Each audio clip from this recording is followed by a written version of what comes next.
All right, here we go. The good coming out of the weekend. Listen, it's a love story, is what it is. And it's budding, and it's getting stronger, and it's getting apparently more serious every single day. And what am I talking about? Well, did you see Travis Kelce over the weekend? He took his bye week, and where did he go? He went to Argentina. Who was down there? His girl, Taylor Swift, was down there. And she was kicking off the South American leg of her tour. So Travis Kelce flies down there from Kansas City. And what does she do? She changes the lyrics in one of her songs to mention Travis Kelce and the Kansas City Chiefs. This guy is winning left and right.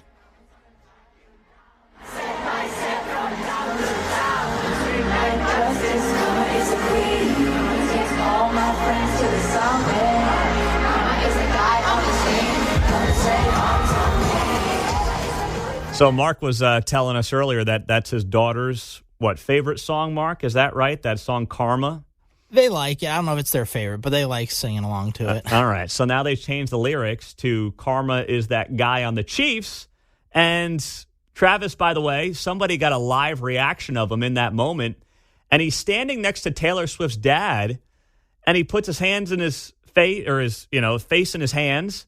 And he's like, his mind's blown. I mean, he was having the time of his life down there. The Argentinians love Travis Kelce. They do. A lot of Chiefs fans down there, I think, after this past weekend.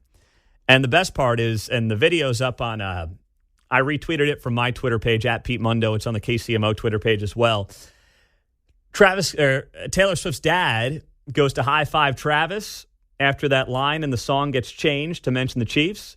But Travis is so caught up in the moment, he doesn't see Taylor's dad trying to high-five him right next to him. So it's kind of that awkward thing where, you get to high-five somebody and they don't notice you're trying to high-five them. That's kind of what happened. But either way, it's a great moment. It's pretty cool, and I'm all in on it. I don't care what any of you say. I'm all in on it.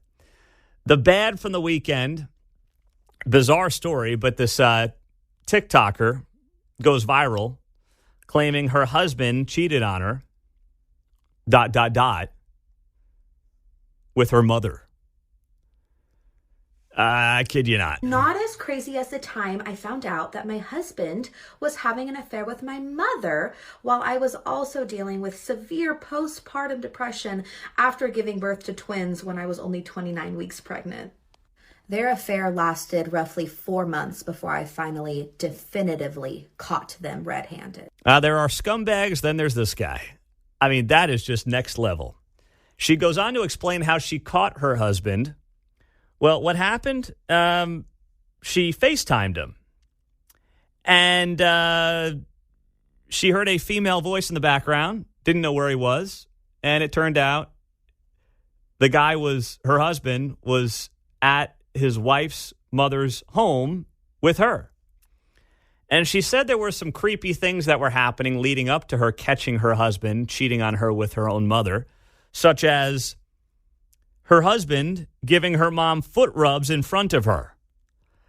If that isn't a telltale sign that something's off, then with all due respect to this young lady, and God bless her, she's been through a lot. Twins, 29 weeks, postpartum. But here's something that probably shouldn't need to be said, but apparently does. If your husband is rubbing your mother's feet, you have a problem, okay? Talk about a bombshell. I don't know who needs to hear it, but it's just a little bit of advice on a Monday morning. And the other thing this chump did, is apparently on Valentine's Day, which was 2 days before she caught them, he gave her and her mom flowers. Now, I know we all know the guy who tries to really be a suck-up to his mother-in-law, but getting her flowers on the same day as the wife on Valentine's Day and then rubbing mom's feet in front of you, you got yourself a problem here. I'm just going to leave it at that. Holy cow.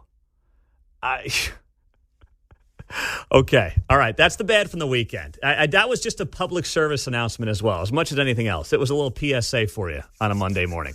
The ugly from the weekend is what happened at our two area malls. We had a shooting at the Independence Center Mall over the weekend. That was on Friday.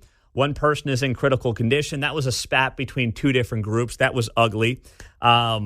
We don't know if that person in critical condition is still with us or not, but as soon as we have something, we'll let you know.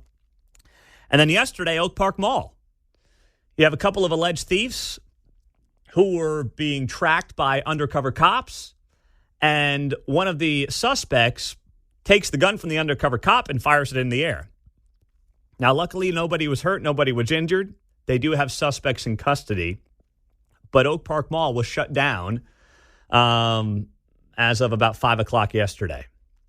So it's a horrible situation. By the way, malls are things of the past. I mean, they're struggling in a lot of ways. It's not like 25 years ago. Everyone, let's go to the mall, on a weekend. Let's go to the mall for the holidays to get our shopping done in one day. Those days are mostly over. And if I owned any kind of property when it came to a mall, boy, I'd be running for the hills on that right now, because those things, they're going to be turning malls. I guarantee it, in 25 years, malls won't exist as we know them today. And they'll be flipping them into townhomes or something like that. Condos, they are not going to be the malls that we think of today.